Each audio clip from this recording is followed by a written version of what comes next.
Hey everybody, Smart Silver Stacker here. Today we're going to be getting back to basics and we're going to be talking about silver quarters. Quarters like these, minted in 90% silver from 1892 to 1964. And most of them, like the ones that you see here, can be referred to as constitutional silver or just 90% silver. And you might also hear the term junk silver used. Now, some people get real sensitive about this term, but it's not meant to be pejorative. It just means that the coins are valued for their silver content and they don't have a lot of numismatic value or value for coin collectors. Although there are certainly some key date coins that you can keep an eye out for, and we will be going over some of those dates later in this video.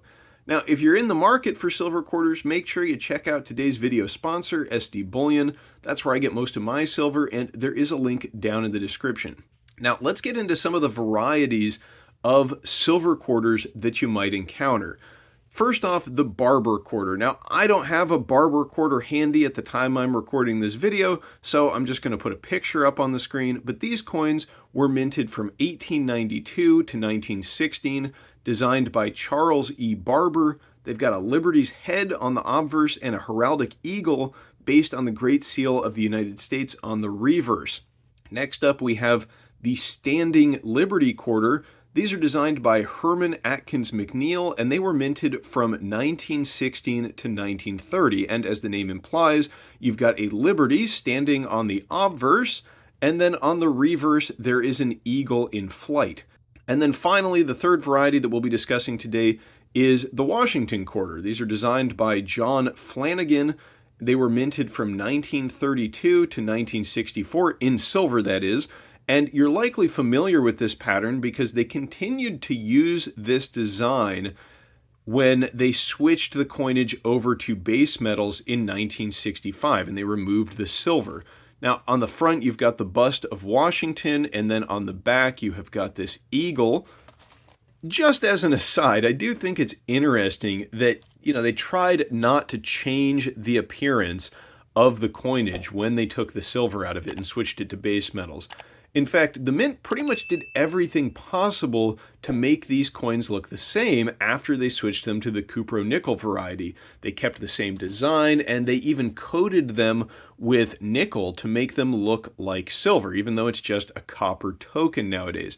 But an easy way that you can differentiate these, aside from looking at the dates, of course, is you can do the old traditional edge check, and you can see that the cupro-nickel token there, if I can get the camera to focus on it, has a brown edge, and you can detect the copper there, whereas the silver quarter does not have that copper wafer visible. So if you're trying to separate a number of quarters quickly or something like that, or you're coin roll hunting, you can just take a look at the edge and you can spot the real money very easily.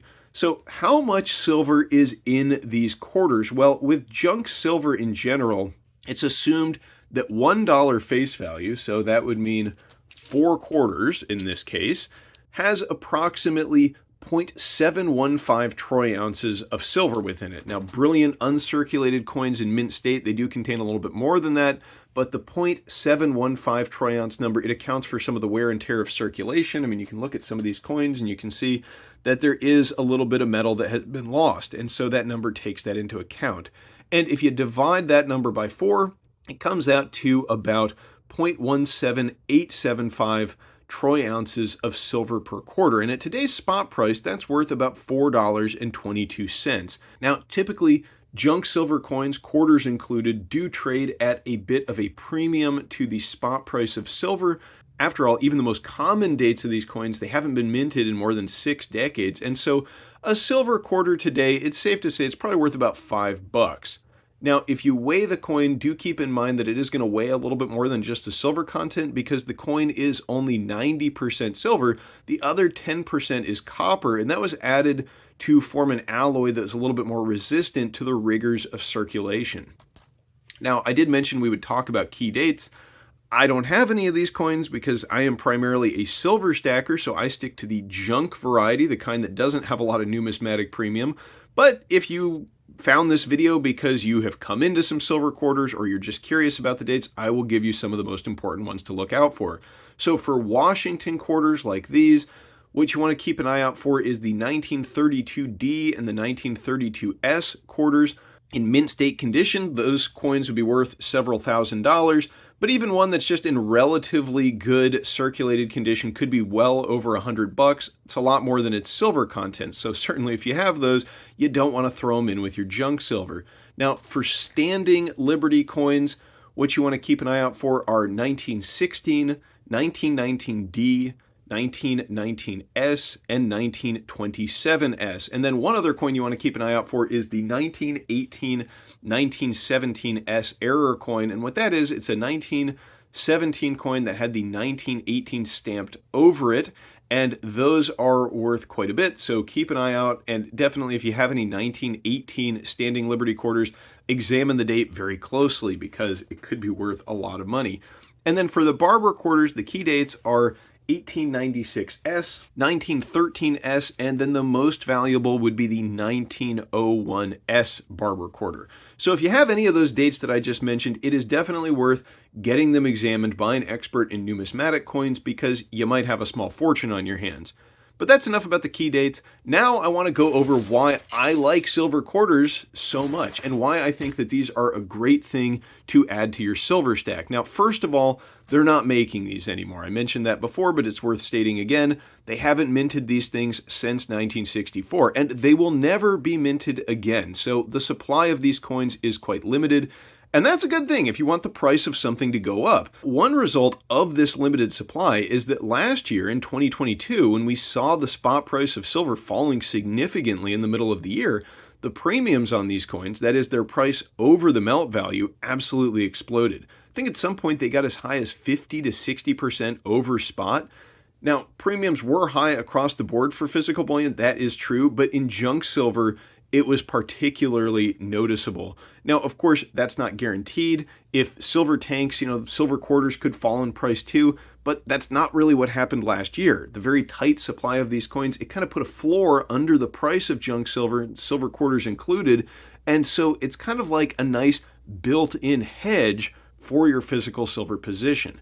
And the premiums on junk silver have come back down as silver has been rising, and so I think that these are once again an attractive option for silver stackers.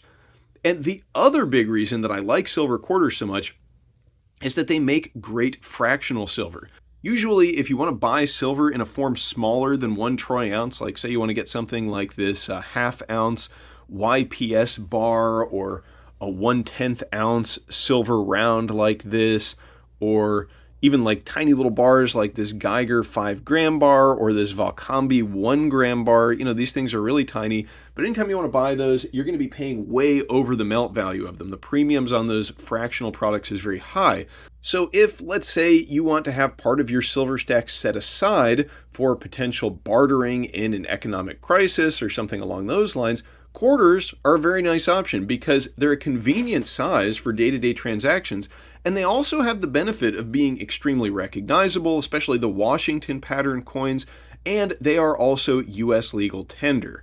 So, this video, it's not meant to be an entirely comprehensive guide to silver quarters. It's really just more of an overview from a silver stacker's viewpoint. If I left anything out or you have something good to add, please do let us know in the comments below. And thank you very much for tuning in today, everybody. Stay safe and happy stacking. Smart Silver Stacker, out.